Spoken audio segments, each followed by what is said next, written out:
اما بعد فقد قال الله تبارك وتعالى كما ورد في سورة لقمان اعوذ بالله من الشيطان الرجيم بسم الله الرحمن الرحيم وَلَقَدْ آتَيْنَا لُقْمَانَ الْحِكْمَةَ أَنِ اشْكُرْ لِلَّهِ وَمَنْ يَشْكُرْ فَإِنَّمَا يَشْكُرُ لِنَفْسِهِ وَمَنْ كَفَرَ فَإِنَّ اللَّهَ غَنِيٌّ حَمِيدٌ وَإِذْ قَالَ لُقْمَانُ لِابْنِهِ وَهُوَ يَعِظُهُ يَا بُنَيَّ لَا تُشْرِكْ بِاللَّهِ إِنَّ الشِّرْكَ لَظُلْمٌ عَظِيمٌ إِلَى قَوْلِهِ يَا بُنَيَّ إِنَّهَا إِن تَكُ مِثْقَالَ حَبَّةٍ مِّنْ خَرْدَلٍ فَتَكُنْ فِي صَخْرَةٍ أَوْ فِي السَّمَاوَاتِ أَوْ فِي الْأَرْضِ يَأْتِ بِهَا اللَّهُ إِنَّ اللَّهَ لَطِيفٌ خَبِيرٌ يَا بُنَيَّ أَقِمِ الصَّلَاةَ وَأْمُرْ بِالْمَعْرُوفِ وَانْهَ عَنِ الْمُنكَرِ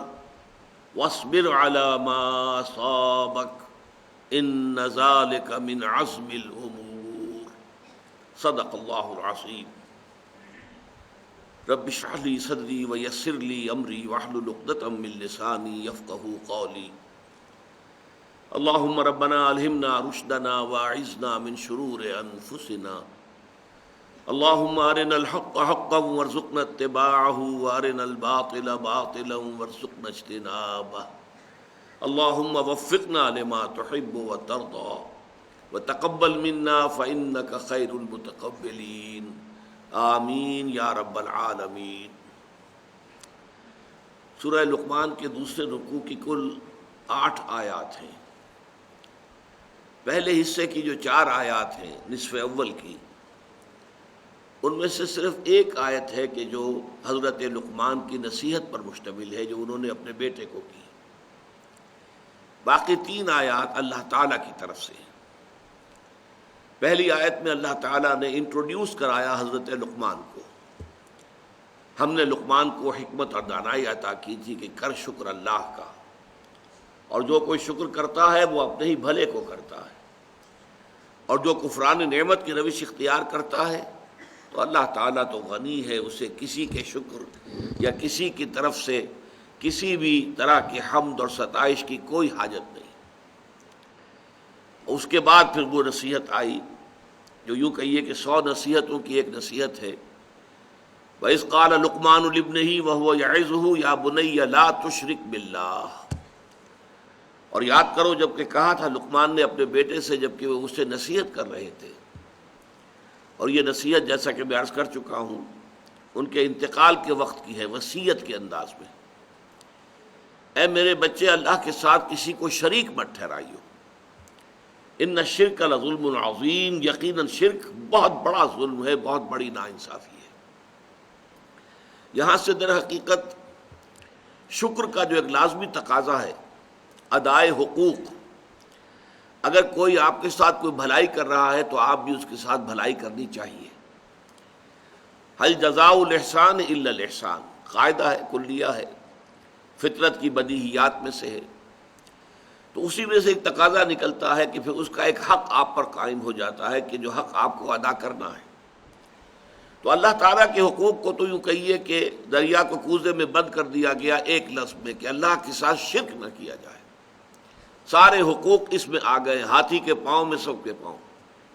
یہ جیسا کہ ہم عرض کر چکے ہیں، انشاءاللہ علیحدہ سے پورا ایک درس جو ہے اسی موضوع پر ہوگا، حقیقت و اقسام شرک۔ اس کے بعد ادائے حقوق کا تذکرہ جو آیا تو اس میں والدین کا حق، مخلوق میں سب سے بڑھ کر جو حقوق ہیں انسان پر وہ والدین کے ہیں۔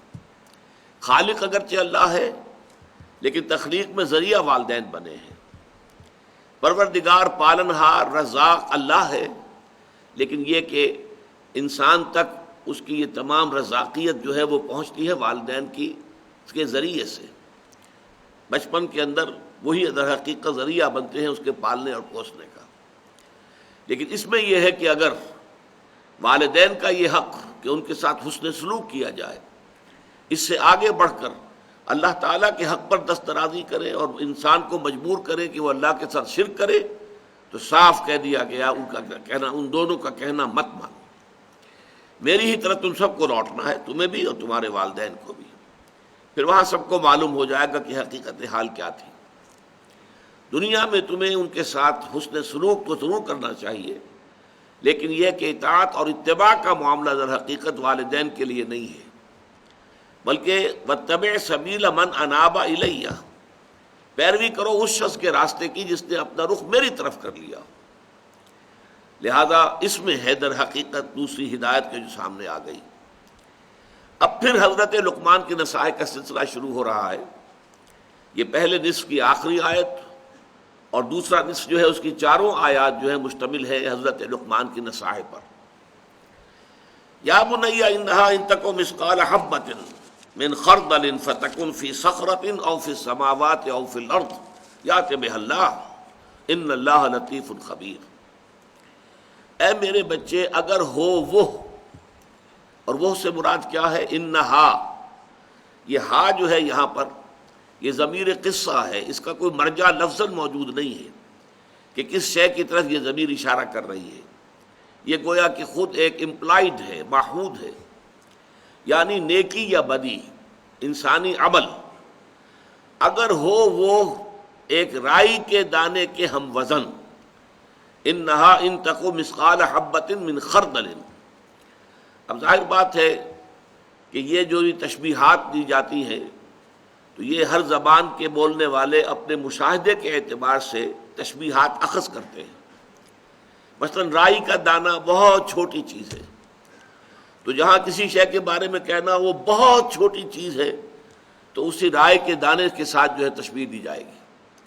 یا ایک اور ذریعہ تھا عرب میں، یہ جو کیڑیاں ہوتی ہیں چھوٹی چھوٹی، ان کے انڈوں سے جب بچے نکلتے ہیں وہ ایسے اتنے چھوٹے ہوتے ہیں کہ بمشکل دیکھے جا سکیں، دکھائی نہیں دیتے، ان کو ذر کہتے ہیں، اور اس ذر سے لفظ ذرہ بنا ہے۔ تو یہ لفظ جو آتا ہے سورۃ الزلزال میں، فَمَنْ يَعْمَلْ مِثْقَالَ ذَرَّةٍ خَيْرًا يَرَهُ وَمَنْ يَعْمَلْ مِثْقَالَ ذَرَّةٍ شَرًّا يَرَهُ۔ مثقال کا لفظ یہاں بھی آیا ہے وہاں بھی آیا ہے، ہم وزن ہونا۔ تو اگر نیکی یا بدی ذرے کے ہم وزن ہو یا رائی کے دانے کے ہم وزن ہو، فَتَكُنْ فِي صَخْرَةٍ، پھر خواہ وہ کسی چٹان میں ہو، کسی پہاڑ کی کوہ میں داخل ہو کر وہ عمل کیا گیا ہو، او فی السماوات، یا وہ آسمانوں میں ہو، فضا کی پہنائیوں میں یا خلا کی وسعتوں میں کہیں وہ عمل کیا گیا ہو، او فی الارض، یا زمین میں سرنگ لگا کر کئی گہرائی میں جا کر وہ کام کیا گیا ہو، یأت بہ اللہ، اللہ اسے لے آئے گا۔ لے آئے گا سے مراد کیا ہے؟ یعنی اللہ تعالیٰ اس کی جزا یا سزا دے گا، اس کا حساب کتاب ہوگا۔ اعمال انسانی جو ہے وہ ضائع ہونے والی شے نہیں۔ اب یہ دوسرا مسئلہ ہے حکمت کا جو یہاں زیر بحث آ رہا ہے۔ حکمت کے بارے میں جو پہلی نشست تھی اس رکوع کے بارے میں نے عرض کیا تھا، حکمت فطرت سلیمہ اور عقل سلیم کے امتزاج سے وجود میں آتی ہے۔ فطرت اپنی سلامتی پر برقرار ہو، کج نہ ہو گئی ہو، ٹیڑھی نہ ہو گئی ہو، پرورٹڈ نہ ہو گئی ہو، مسخ نہ ہو گئی ہو، اور عقل وہ بھی صحیح سمت میں سفر کر رہی ہو، عقل سلیم ہو، اس پر خواہشات کے پردے نہ پڑ گئے ہوں، شہوات نے کوئی پٹی نہ باندھ دی ہو، تعصب کی پٹی نہ بند گئی ہو، تو اب یہ فطرت سلیمہ اور عقل سلیم مل کر حکمت تک رسائی حاصل کریں گے۔ اب میں نے عرض کیا تھا کہ فطرت کا تقاضا کیا ہے؟ جذبہ شکر، تشکر، کہ اگر آپ کے ساتھ کوئی بھلائی کرے تو آپ کے دل میں اس کے لیے خاص قسم کا تشکر و امتنان کا جذبہ پیدا ہونا چاہیے۔ یہ فطرت ہے۔ نہیں ہوتا ہے تو اس کا مطلب ہے فطرت مسخ ہو گئی، فطرت کے سوتے خشک ہو گئے۔ آپ کو معلوم ہے کہ کنویں کے اندر پانی کے سوتے آتے ہیں، ادھر ادھر سے پانی آتا ہے، لیکن یہ کہ اگر سوتے ہی خشک ہو گئے ہوں تو پانی کہاں سے نکالیں گے آپ؟ تو فطرت کے سوتے خشک ہو گئے ہوں تو آدمی بے حس ہو جائے گا، ناشکرا ہوگا، اسے احساس ہی نہیں ہوگا کہ کسی نے اس کے ساتھ کوئی بھلائی کی ہے۔ فطرت اگر ہے تو شکر کا جذبہ لازماً پیدا ہوگا۔ اب عقل کا کام کیا ہے؟ وہ اپنے محسن حقیقی کو پہچانے، میرا اصل منعم کون ہے، اصل محسن کون ہے، میرا خالق کون ہے، میرا رب کون ہے۔ جیسے جیسے میں عرض کر چکا ہوں کہ انسان کے ذہن کا ارتقاء ہوتا ہے، اس کے شعور کا دائرہ وسیع ہوتا ہے، ابتدا میں وہ سمجھتا ہے میرے والدین ہی سب کچھ ہے، وہی پالتے پوستے ہیں، وہی میری تکلیف پر خود تڑپ اٹھتے ہیں، وہی میری ہر ضرورت پوری کرنے کے لیے ہر وقت تیار ہوتے ہیں، وہی مجھے ہر خطرے سے بچانے کے لیے ہر وقت آمادہ ہوتے ہیں۔ لہذا وہ جذبہ تشکر صرف ان کی ذات تک وہ مرکوز ہوتا ہے۔ پھر جیسے جیسے شعور کا دائرہ وسیع ہوتا ہے، کنبہ، قبیلہ، خاندان، ملک، قوم، پھر یہ پوری کائنات، یہ ہوائیں جو چل رہی ہیں اور یہ سورج کی جو تمازت اور حرارت ہے، ان سب سے ہماری فصلیں پکتی ہیں، بارشیں ہوتی ہیں۔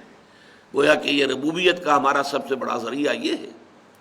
یہی وجہ ہے کہ آپ کو معلوم ہے کہ پوری دنیا میں مشرکانہ نظام جہاں بھی رہے ہیں، سورج کو ایک بہت بڑے دیوتا کی صورت حاصل رہی ہے، اس کو حیثیت حاصل رہی ہے، سورج دیوتا۔ لیکن معلوم ہو گیا کہ ہماری تو ساری جو وجود ہے اس زمین میں بسنے والوں کا، اس کی ساری جو تقاضے ہیں وہ سورج کے ذریعے سے پورے ہوتے ہیں۔ اس کے بعد جیسا کہ میں نے عرض کیا تھا، ایک ابراہیمی چھلانگ اور ہے، وہ ابراہیمی چھلانگ جو سورہ انعام میں آئی ہے، انی وجہت وجہی للذی فطر السماوات والارض حنیفا وما انا من المشرکین۔ یہ ساری کائنات بھی جکڑی ہوئی ہے کسی ہستی کے قانون میں۔ وہ قانون کس نے بنایا ہے؟ وہ کوئی ایک ہستی ہے، بس میں نے اپنا رخ اس کی طرف کر لیا ہے۔ یہاں نتیجہ کیا نکلا؟ انشکر للہ، تمہارے شکر کا اب اصل مستحق کون ہے؟ اللہ ہے۔ اب آگے چلیے، ایک دوسری شے جو فطرت کے اندر مضمر ہے وہ یہ ہے کہ نیکی نیکی ہے، بدی بدی ہے۔ جیسا کہ میں نے اس وقت عرض کیا تھا، بدیہیات فطرت جنہیں ہم کہتے ہیں، جو چیزیں بالکل از خود روشن ہیں، از خود واضح ہیں۔ آفتاب آمد، دلیل آفتاب، سورج طلوع ہو گیا، اپنے وجود پر وہ خود دلیل ہے۔ اگر کوئی انکار کرے نہیں سورج نہیں، ثابت کرو کہ سورج ہے، وہ ثابت کرنے میں شکوک پیدا ہو جائیں گے، اس کے اندر یقین پیدا نہیں ہو سکتا، وہ تو خود بخود ظاہر ہے کہ سورج موجود ہے۔ اسی طریقے سے جو بدیہیات فطرت ہیں، کہ جو بالکل سیلف ایویڈنٹ چیزیں ہیں، ان کو ثبوت درکار نہیں ہوتا۔ اس کی طرح کی ایک شے یہ ہے کہ فطرت انسانی کے اندر یہ مورل لا یہ موجود ہے۔ آپ کے علم میں ہوگا کہ ایک بہت بڑی کتاب لکھی گئی تھی، کانٹ نے لکھی تھی، کرٹیک آف پیور ریزن، اور اس نے ثابت کیا تھا کہ اللہ کے وجود کے لیے، خدا کے وجود کے لیے کوئی منطقی دلیل وہ موجود نہیں ہے۔ جو دلیل بھی دی جاتی ہے اسے منطق ہی کاٹ دیتی ہے۔ ان الحدید بالحدید یفلح، لیکن اس نے پھر بعد میں ایک اور کتاب لکھی۔ اب یہ بھی ہو سکتا ہے کہ وہ ماحول کے دباؤ کے تحت لکھی ہو، کہ اس کے خلاف بڑے جذبات وہ پیدا ہو گئے کہ خدا کا تو اس نے انکار کر دیا گویا کہ۔ پھر اس نے لکھا ہے کرٹیک آف پریکٹیکل ریزن، اور کہا کہ پریکٹیکل زندگی کا جو ہمارا حصہ ہے عملی، اس کے لیے خدا کا ماننا ناگزیر ہے، لازمن ہے۔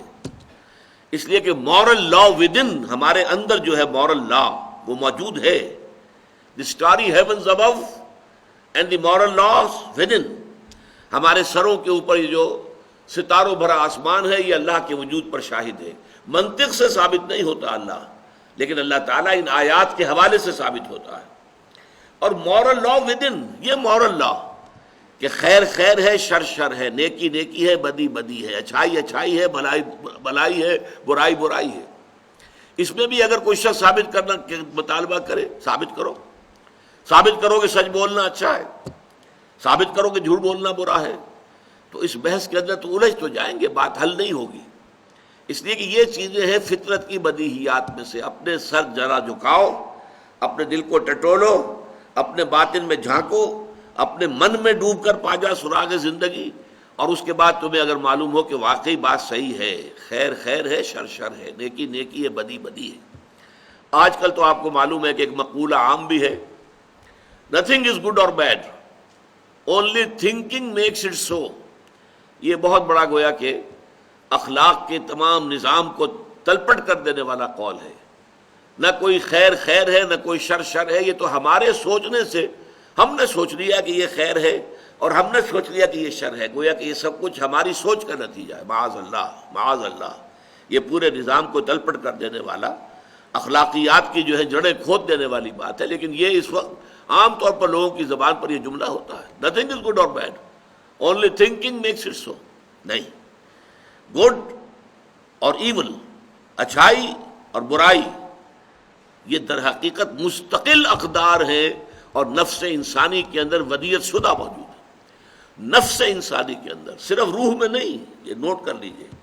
اس لیے کہ قرآن مجید کی ایک عظیم سورت جو ہے والشمس وضحاها، اس کا مرکزی مضمون یہ ہے وَنَفْسٍ وَمَا سَوَّاهَا فَأَلْهَمَهَا فُجُورَهَا وَتَقْوَاهَا قَدْ أَفْلَحَ مَنْ زَكَّاهَا وَقَدْ خَابَ مَنْ دَسَّاهَا. یہ مرکز ہے اس کا، یہ عمود ہے.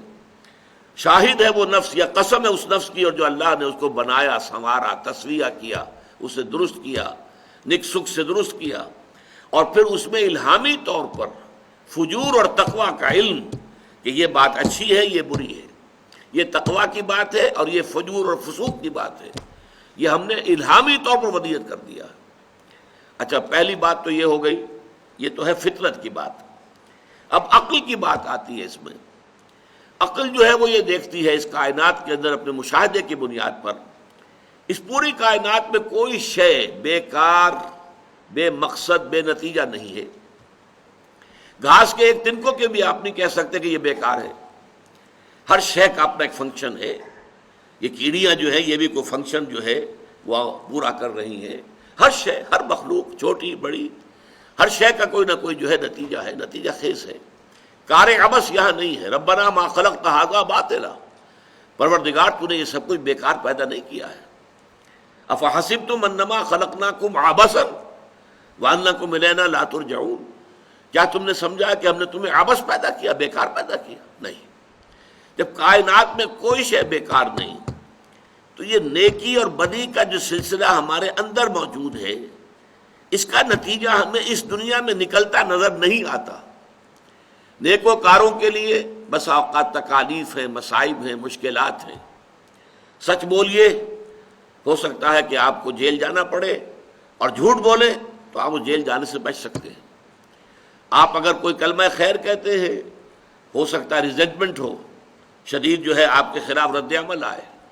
اگر کسی کو کسی بات پر ٹوک دیتے ہیں، غلط بات پر، تو پھر تو یہ ہے کہ اپنی عزت بچا کر وہاں سے جانا شاید مشکل ہو جائے. اور دنیا کے اندر جن کے کوئی اسکروپلز نہیں ہے، کوئی اصول نہیں ہے، کوئی اسکروپلز نہیں ہے، کوئی اصول نہیں ہے، بلکہ یہ کہ داؤ جو لگ جائے، جس وقت لگ جائے، جس طور سے لگ جائے، داؤ لگاؤ. حلال حرام، غلط صحیح، جائز ناجائز، اس سے کوئی بحث نہیں. وہ عیش کر رہے، دندناتے پھر رہے ہیں. ان کی آج کل عزت بھی ہے.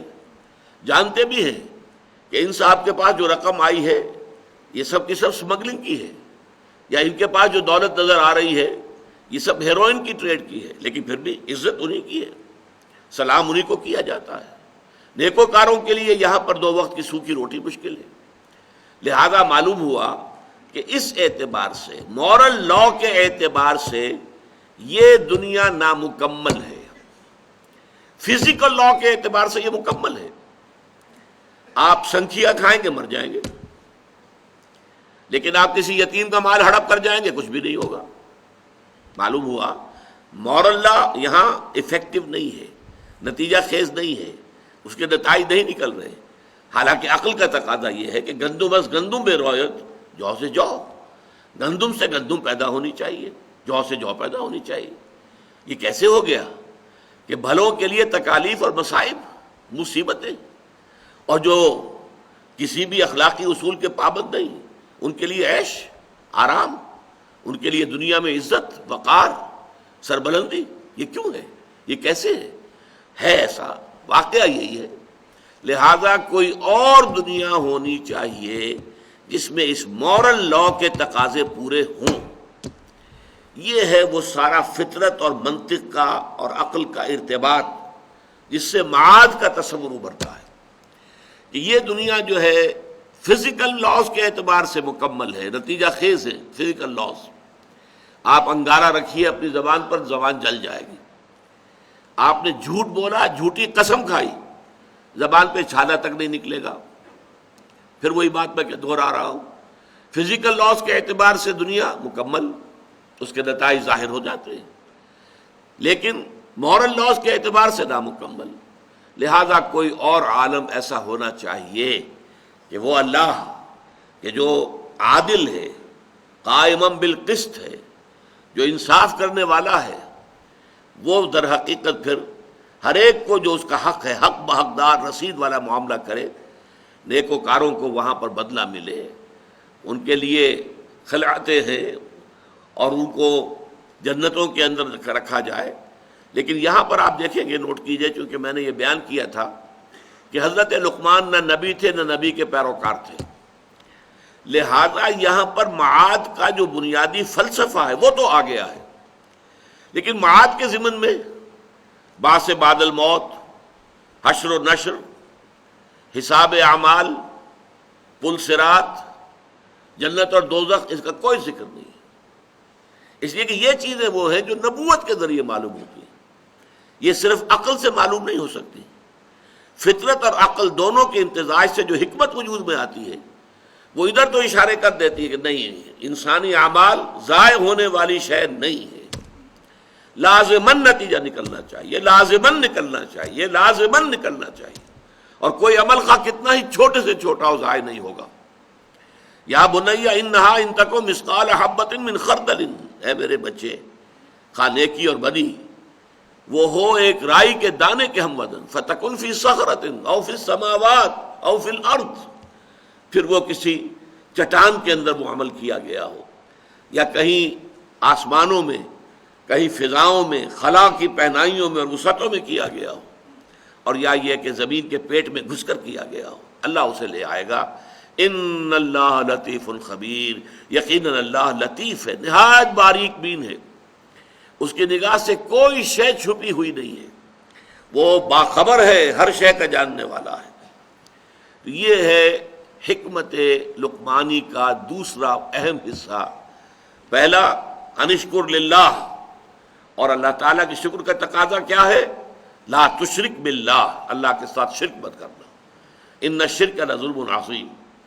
وہ بھی فطرت انسانی اور عقل سلیم، ان دو کے امتزاج سے وجود میں آنے والے نتائج تھے. اسی طرح اب یہ معاد کا اجمالی تصور، یہ تفصیلی نقشہ نہیں ہے. جیسا کہ میں نے بارہا آپ کو سنایا حضور کا ایک خطبہ، اب حضور ایک نبی کی حیثیت سے خطبہ دے رہے ہیں. واللہ لتموتن کما تنامون ثم لتبعثن کما تستيقظون ثم لتحسبن بما تعملون ثم لتجزون بالاحسان احسانا وبالسوء سوءا وانها لجنۃ ابدا او لنار ابدا.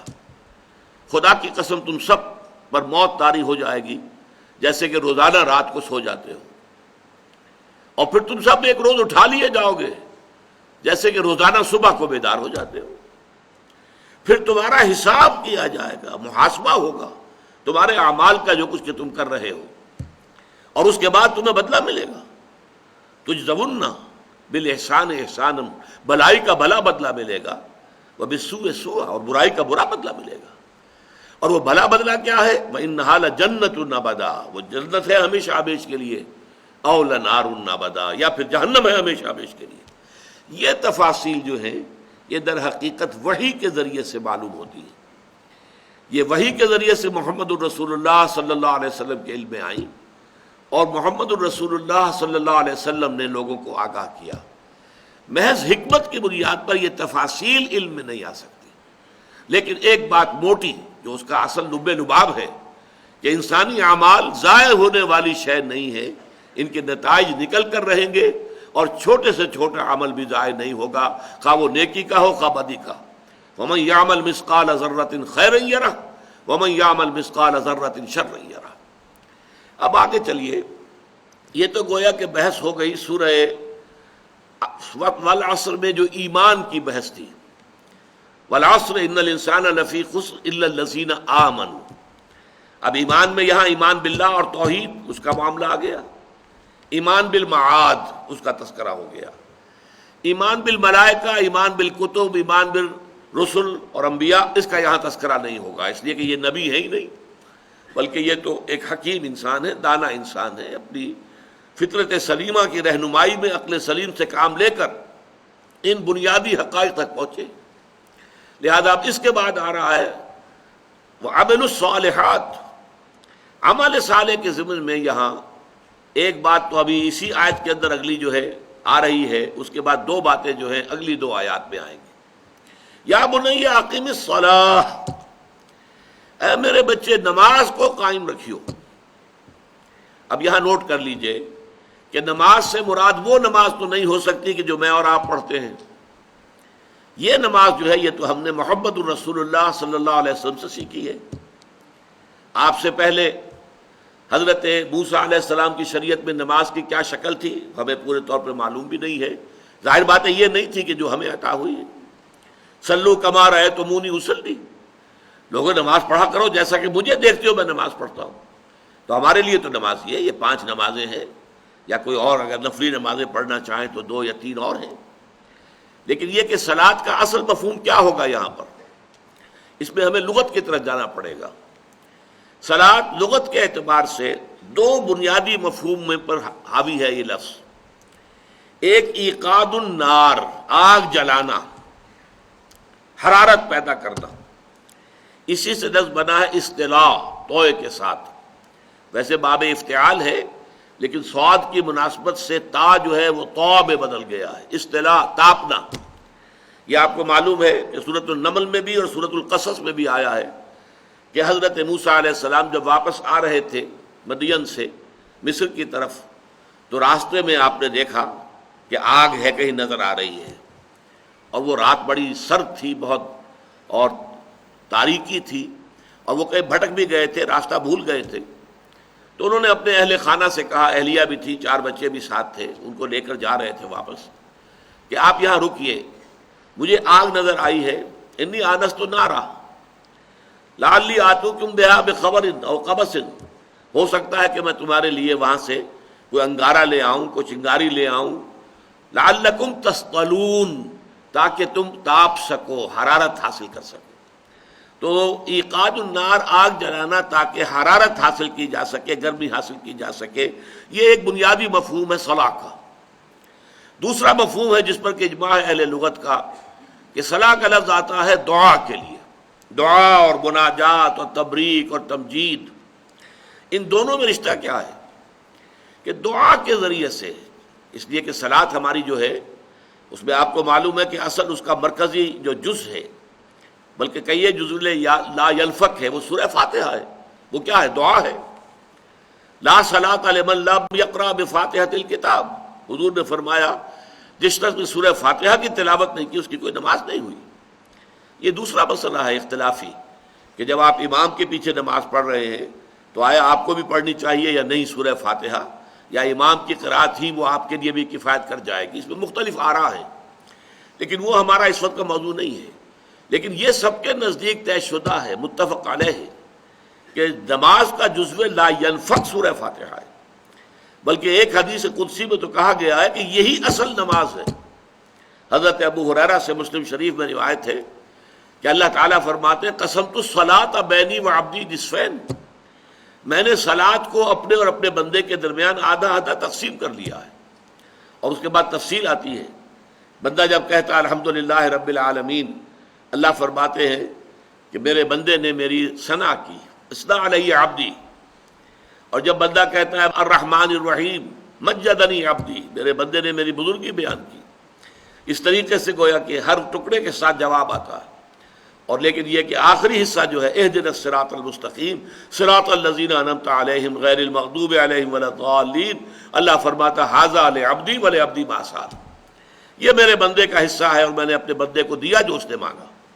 تو قسمت الصلاۃ بینی و بین عبدی نصفین میں پھر پوری شرح جو ہے وہ سورہ فاتحہ کی ہے، اور سورہ فاتحہ دعا ہے۔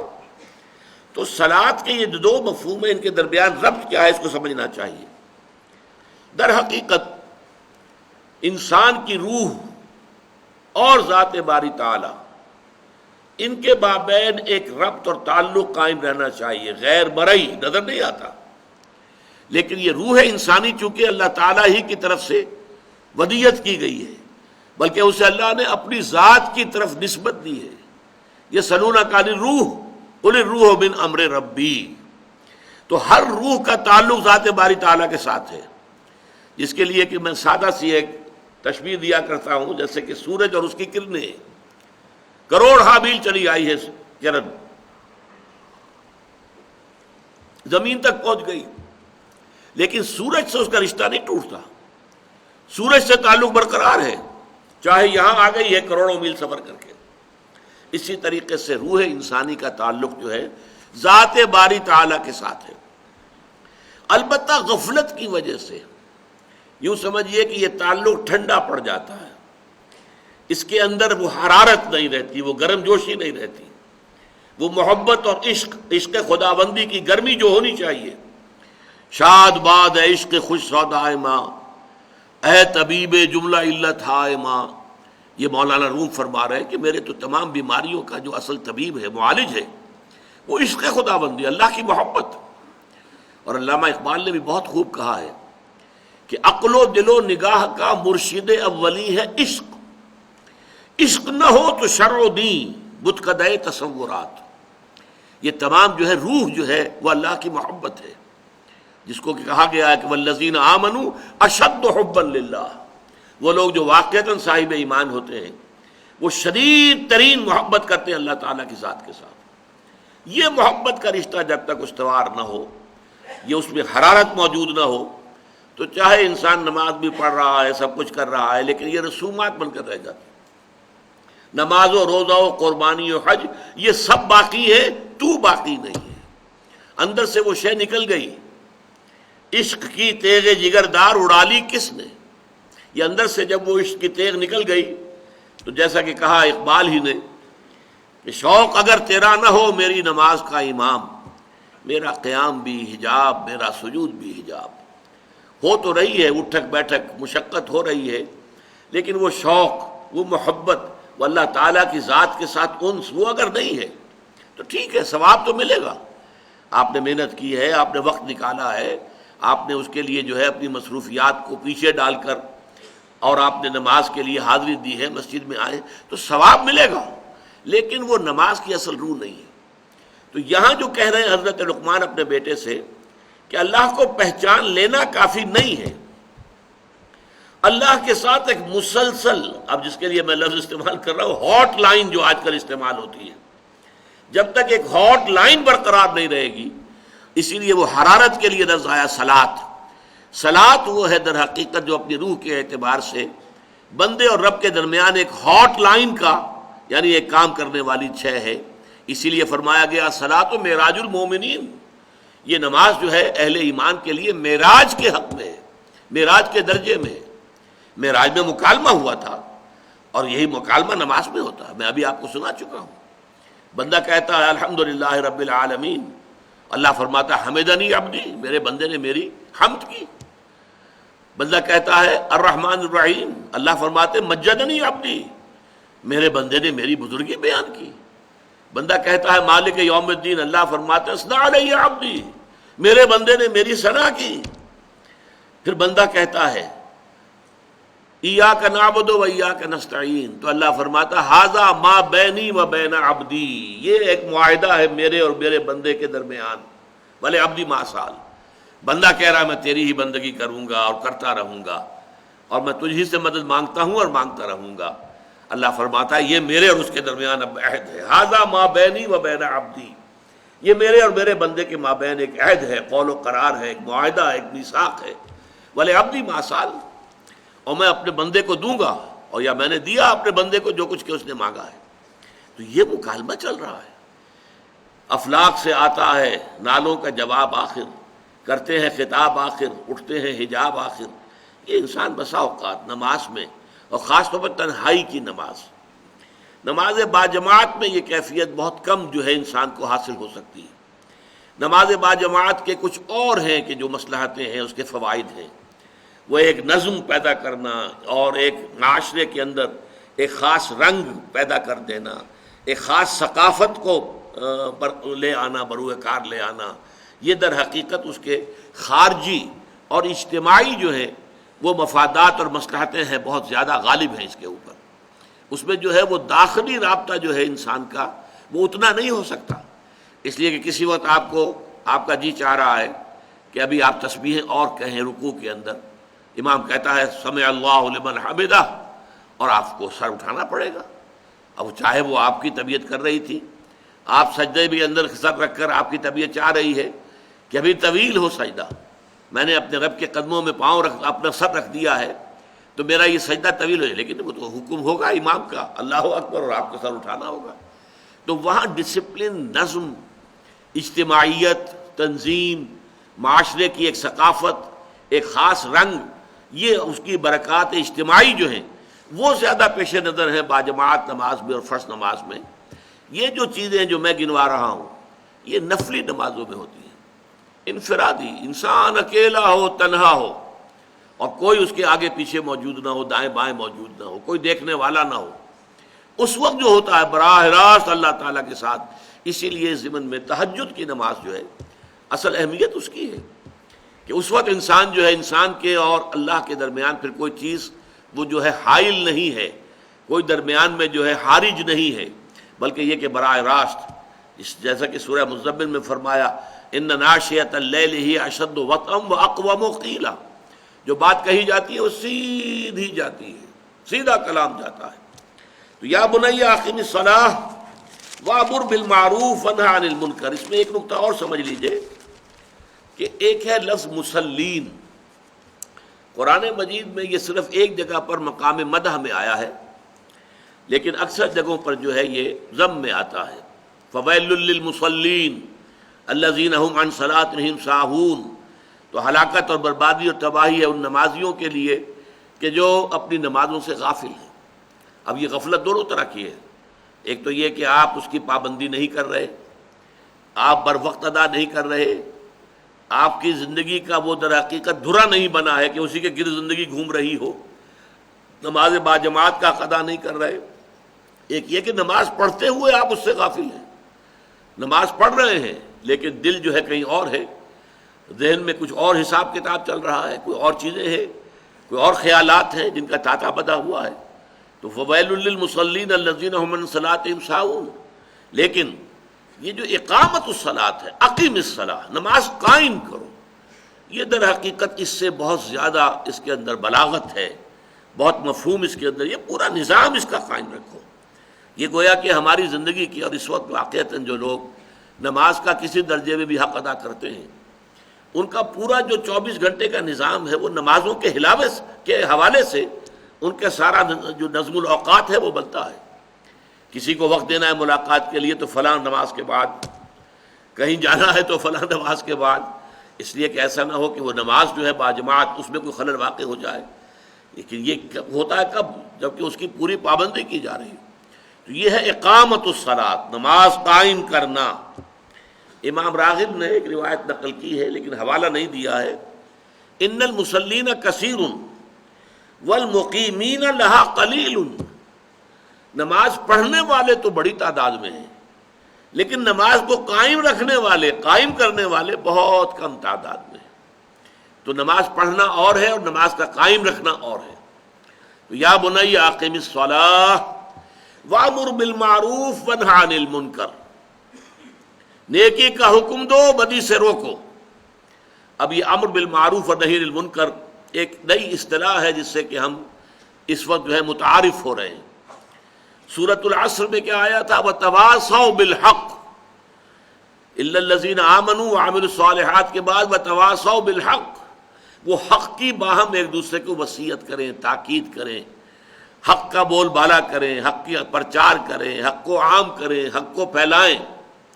یہاں اس کے لیے اب ایک اصطلاح آ گئی ہے، اور اس لیے میں عرض کر رہا ہوں یہ قرآن مجید کی اہم اصطلاحات میں سے، اس لیے کہ یہ لفظ جو ہے قرآن مجید میں 10 مرتبہ جوڑے کی شکل میں آیا۔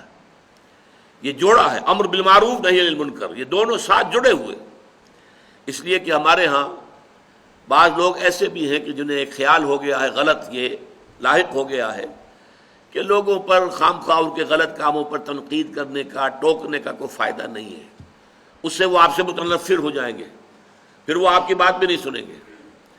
اس سے بہتر یہ کہ بس بھلائی کی تلقین کرتے رہو، کرتے رہو، کرتے رہو، کرتے رہو، بھلائی کی طرف آئیں گے تو خود بخود برائیاں چھٹ جائیں گی، ختم ہو جائیں گی۔ لیکن یہ فلسفہ بنیادی طور پر حکمت خداوندی کے خلاف ہے۔ اگر ایسا ہی ہوتا تو قرآن مجید میں 10 مرتبہ یہ اصطلاح جوڑے کی شکل میں نہ آتی، 10 مرتبہ۔ اس لیے میں زور دے کر کہہ رہا ہوں کہ اس کو اچھی طرح سمجھیے کہ یہ اصطلاح ہے، نیکی کا حکم دینا، بدی سے روکنا۔ اب یہاں بھی وہ فطرت کی بات آ جائے گی تیسرے درجے میں۔ یہاں نیکی کا لفظ نہیں آیا، معروف کا لفظ آیا ہے۔ معروف کسے کہتے ہیں؟ فطرت کے نزدیک پہچانی ہوئی شے، فطرت جسے پہچانتی ہے کہ یہ اچھی ہے۔ معرفت کے معنی پہچان ہے، فطرت کے اندر جو ہے یہ معرفت اور یہ پہچان، یہ ودیعت شدہ ہے۔ فطرت سرٹیفائی کرتی ہے کہ ہاں یہ کام اچھا ہے، اور فطرت جو ہے وہ فیصلہ کرتی ہے کہ نہیں یہ برا ہے، اس سے اباح کرتی ہے فطرت۔ برائی سے فطرت انسانی جو ہے اگر وہ اپنی صحت پر برقرار ہے، پھر میں عرض کروں گا جو ہے بار بار دہراتا ہوں، فطرتیں مسخ بھی ہو جاتی ہیں۔ غلط کام کرتے کرتے کرتے کرتے کرتے فطرت مسخ ہو جاتی ہے، روح مر جاتی ہے۔ جیسے کہ حضور نے فرمایا مثال دے کر کہ اگر ایک شخص کوئی برا کام کرتا ہے تو اس کے دل کے اوپر ایک سیاہ داغ پڑ جاتا ہے۔ اب اگر وہ توبہ کرتا ہے تو داغ دھل جائے گا، لیکن نہیں کرتا، پھر کرتا ہے برا کام، پھر ایک داغ اور پڑ جائے گا، پھر کرتا ہے، پھر داغ، پھر کرتا ہے، پھر داغ، ہوتے ہوتے پورا دل سیاہ ہو جاتا ہے۔ اور پھر آپ نے اپنی مٹھی بند کر کے یوں دکھایا، پھر دل اس طرح بند ہو جاتا ہے، یعنی اب اس میں کوئی خیر داخل نہیں ہو سکتا۔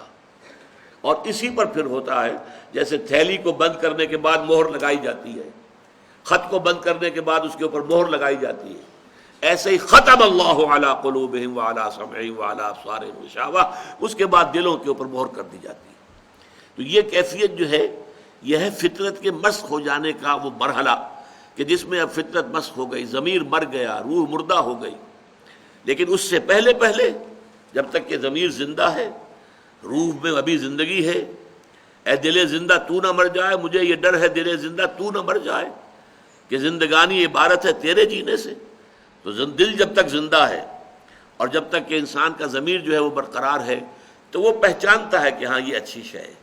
اس پہچان کے لفظ کو معروف، پہچانی شے، جانی پہچانی شے۔ اچھا اس میں بھی دیکھیے ایک بڑی پیاری حدیث ہے، حضور نے فرمایا الاسم ما حاک فی صدرک وکرہت ان یطلع علیہ، گناہ یہ ہے کہ جس پر تمہارے دل میں خلجان پیدا ہو جائے کہ یہ میں نے کیا کر دیا، یہ تو مجھے نہیں کرنا چاہیے تھا۔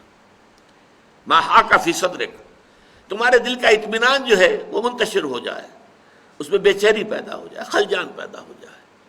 وَكَرِهْتَ أَن يُطَّلَعَ عَلَيْهِ، اور تم اسے ناپسند کرو کہ لوگوں کے علم میں آئے کہ اس نے یہ کام کیا ہے۔ اب یہ گویا کہ دونوں اعتبارات سے، انفرادی سطح پر بھی فطرت انسانی جو ہے وہی طے کرے گی کہ کیا اچھائی ہے کیا برائی ہے۔ جو اس کی جانی پہچانی شے ہے وہ معروف ہے، اور جو جس سے وہ اباح کرتی ہے، جس سے انکار کرتی ہے، نہیں یہ ٹھیک کام نہیں ہے، برا کام ہے، وہ منکر ہے۔ اور اجتماعی سطح پر بھی ایک معاشرہ جو صحیح بنیادوں پر استوار ہو چکا ہو، اس معاشرے میں آپ کو یہ شکل نظر آئے گی کہ معاشرے کے اندر نیکی کا ایک تصور قائم ہوگا، اور آپ نہیں چاہیں گے اگر آپ سے کوئی حرکت سرزد ہو گئی ہے تو آپ چاہیں گے لوگوں کی نگاہ میں نہ آئے، کیونکہ لوگوں کا فیصلہ بحیثیت مجموعی درست ہوگا اس کے بارے میں۔ تو گویا کہ یہ ووٹ آف کانفیڈنس ہے in the human nature as well as human society. انسانی معاشرہ بھی صحیح حکم لگاتا ہے، خیر کو خیر اور شر کو شر کہتا ہے۔ وَكَرِهْتَ أَن يُطَّلَعَ عَلَيْهِ، یہ موضوع انشاءاللہ اگلے نشست میں جاری رہے گا۔ بارک اللہ لی ولکم فی القرآن العظیم ونفعنی وإیاکم بالآیات والذکر الحکیم۔